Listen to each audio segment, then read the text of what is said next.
Good morning. It's time now for Update Today on Praise 940 KPSZ. Update Today is heard daily at this time on Praise 940 KPSZ. And now, your host, Maxine Seelman. Thank you for joining me. This is Maxine Seelman. You're listening to Praise 940 KPSZ in the Des Moines area. And by the way, you realize we came through Palm Sunday, and next week is Easter Sunday. Pontius Pilate, what is truth? I invited Paul Smith, who is the Berean Assembly of God drama coordinator, to be our guest this morning.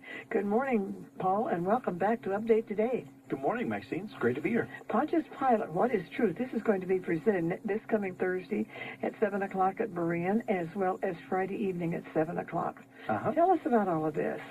Well, it's the Easter story, but from a vantage point that a lot of people traditionally will not have seen it. We like to describe it as viewing the events of the Easter story through the eyes of a reluctant participant in the story. We believe that Pontius Pilate was a man who often gets vilified. He often is the bad guy in the story. And certainly he did make the choices that ultimately resulted in Christ's crucifixion. But we also are trying to illustrate him as being someone who is an actual human being, a 3D flesh and blood person that made decisions very similar to what any of us would make today as well. If we were confronted with these situations, many of the choices would turn out the same. If any of our elected officials today were asked to make the kind of choices that Pilate was given to make, they would probably go down the same paths. Ultimately, he was a political opportunist and was looking for his easy way out, and decided sacrificing Jesus was an easy way out for him. And just like he was given the ultimate example of having to choose what to do with Jesus, we all have to make that choice as well. And the real question is, when we make our choice, is our choice all that much different from what Pilate chose? Paul, God gave you this insight because you wrote this drama. Yeah, Pilate is a person from history that has always intrigued me.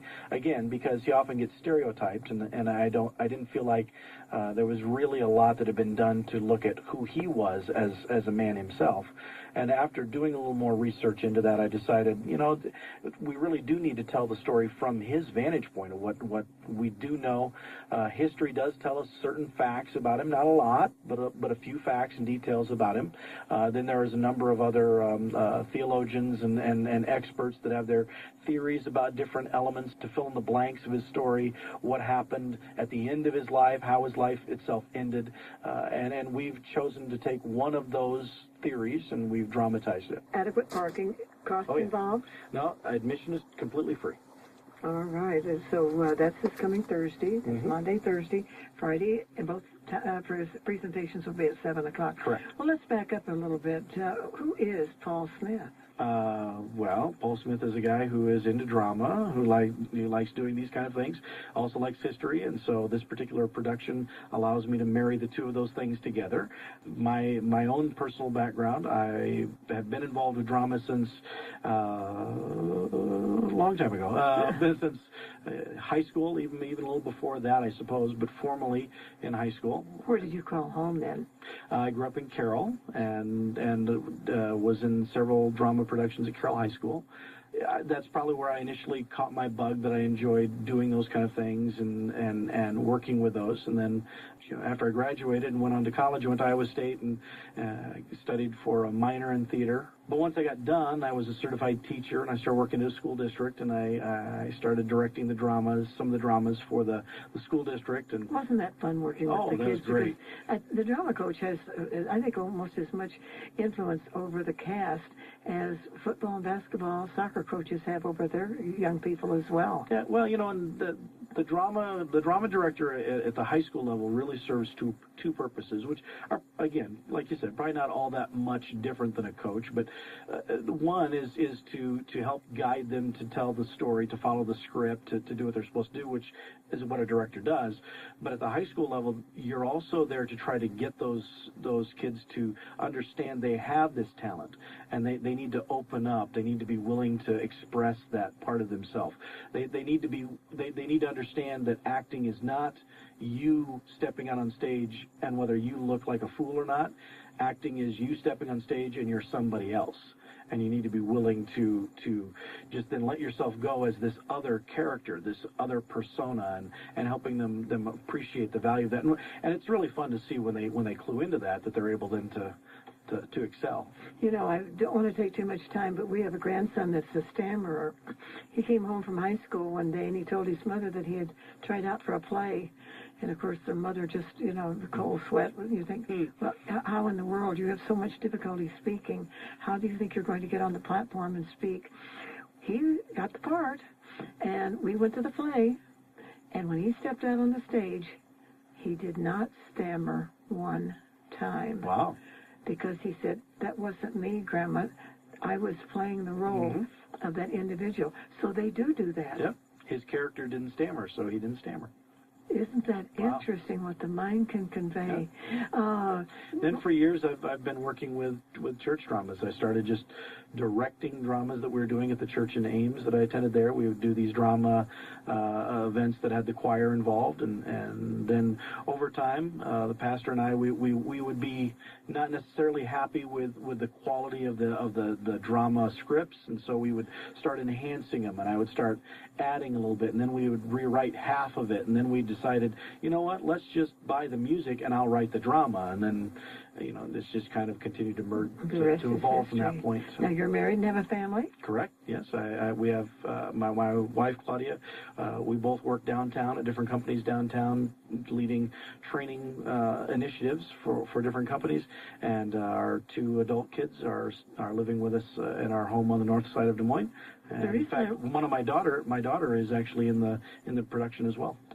Well, congratulations. The reason I wanted to do that personal background with you is so when people come to see this, you're going to be Pilate. They're going to feel like they know the man behind the mask.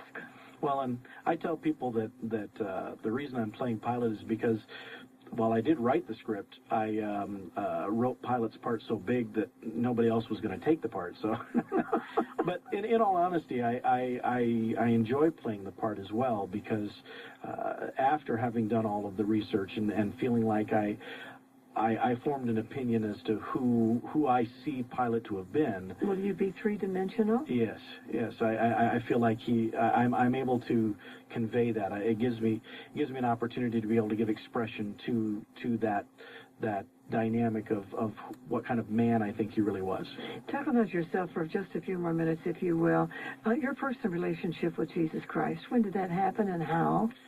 Well, I'm one of, the term is I'm a gooba, I grew up born again, So, I've never heard that, and it doesn't work. Yeah, no, it does not. I was going to church 9 months before I was born. My mom went to the Open Bible Church in Jefferson, and so, I was born into that. We moved to Carroll when I was 2, and there was no Open Bible Church, but there was an Assembly of God. So we started going to the Assembly of God Church, and that's where I've been ever since. Wherever we've lived has been in an Assembly of God church. And, when I was a kid growing up, I was an evangelist encourager. Every time there was an altar call, I was down front. And honestly, I don't have an exact date that I say, this is the date that I was saved. I think it's great that some people have that written in their Bible.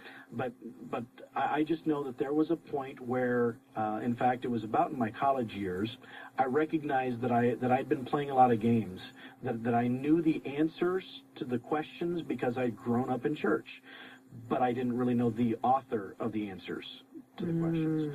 And it was important for me to be able to stop and recognize that it wasn't just what you know, it's that you know in your heart that you know him. And without that, the rest of it was pointless. And that was a pivotal moment for me at that point in my life. And in fact, there's a phrase that I felt like God gave me, and I wrote, and I stuck it on the side of my dorm fridge at the time that said, and it ties. I think it was God playing off of my interest in drama, because it said, being a Christian is more than an act, it's a lifestyle, and it's time to stop acting like a Christian and live like one.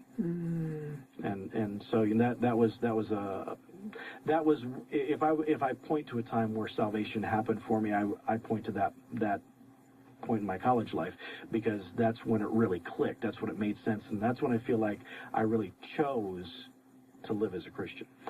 So the play that will be, or the drama, I should say, well, it's a play. It's called Pontius Pilate. What is truth? Will you leave the audience with the question, if that decision was made to you, what would your decision be? Well, I can't give too much away, but No, because we can think, we can go to church, we think we're a Christian, we know Christ, but do we really know? We know about him, but do we really know him? Well, and the one of the reasons that I like looking at a Bible story different from where we traditionally look at a Bible story is because those of us that are regular church attenders, we sometimes fall in this trap of we know the Bible stories, we know them very, very well, and we've come to know them so well over the years that they've just become stories. They aren't real to us anymore. And the importance of this story, of this drama, of telling the Easter story from Pilate's vantage point, is that we want people to stop and think, okay, these were real people that faced real struggles, that faced real consequences to their decisions, and this is what they chose to do, and this is what they had wrestled with, and this is what they lived with. Because, again, while none of us are going to be called to stand in front of a crowd and decide between Jesus and Barabbas, still, all of us do have to decide what to do with Jesus. We do present the idea that there are many other choices you can make, and they may not necessarily turn out the way that you would want them to. Two things I'm thinking, and because of time you can take either one of them or both of them. Do you find, because of the seasons, that Christmas is more acceptable than Easter? And then, two, because of what you've done with this play, that the next time when we're reading our Bible, we're going to start putting skin and bones on these characters, because this is God's recipe book that he left for his children. Yeah, well, on the first one, I think there's absolutely a difference in how the two holidays are received. In fact, I've noticed even just this last week or so on Facebook, I've been following comments different friends make, and it's interesting that I have friends who believe all across the gamut of religious thought, even to the point of not believing in God, period. And it's interesting that at Christmas time, pretty much universally everyone embraces it. They like the spirit of love and giving and charity, because even if you don't believe in God, it's okay that Jesus was born. That doesn't mess anything up for you. However, when you get to the Easter season, then at that point, if you acknowledge there's a resurrected Savior, that creates a significant issue if you're not wanting to espouse there is a God. And so it's interesting that while everyone seems to embrace Christmas in one capacity or another, come Easter time frame, some embrace it and some mock it, some ridicule it, some denigrate it, and it's sad to see that happening, But it's a reality that is brought about. The resurrection is a defining difference. It is a defining moment in religious belief. And of course, putting skin and bones on characters, because these were real people living real times, making real decisions. They were no different than we are today. Yeah, we'd like to think that because they wore tunics and walked around in sandals and stuff, that they were somehow different than us. But no, I don't think they were. I think they were very much just like us today, and they wrestled with the same things, struggled with the same things, faced the same consequences to the decisions that we would face. Since you wrote and direct and will produce this drama, what do you want the audience to walk away with? An appreciation for how tired I am when it's done. It is funny that I'm recognizing I'm not as young as I used to be trying to do all these things, but no, what I really hope that people walk away from this particular drama with is not just an appreciation for who Pilate was, but really grasping onto that understanding of, okay, these are tough decisions, and sometimes even the decisions that we face on a daily basis, we think, it's no big deal, it's just that little decision, and yet those decisions may have larger consequences than we otherwise think. And it's important that our decisions, that we are in God's will, that we are following the direction and the steps that God would lead us, because then we know the decisions we make are the correct decisions. And when we try to make the decisions on our own, when we try to rationalize and justify making decisions because we think this is the most expedient, or this is the easiest, or this will be the best for me, we might wind up regretting that substantially. If someone out there today doesn't even know what we're talking about, how can they be a part of our family? Well, God made it very simple. It's not a complicated process. The Scripture very clearly tells us, if you believe He is God and you call out and you say, God, I'm a sinner. I need you to forgive me. I need you to cleanse my heart of this. I want to grab a hold of you and be part of your family. That's all it takes. You don't have to talk in King James English. You don't have to recite specific programs. You just have to reach out to God and be sincere in your belief in Him and that you need Him and acknowledge that. It's so simple that a child understands it. Mm-hmm. The details for Thursday and Friday night. 7 o'clock, again, both nights, Thursday and Friday, Berean Assembly of God, 5299 East University Avenue. It's just off the University exit on the Highway 5 bypass in Pleasant Hill. And there's plenty of parking, and the admission is free, and we'd love to see the place packed both nights. And a phone number if someone would like some further information to call? Well, actually, the best place would be if they're able to check just the website. It's bereanag.com. There you go. So,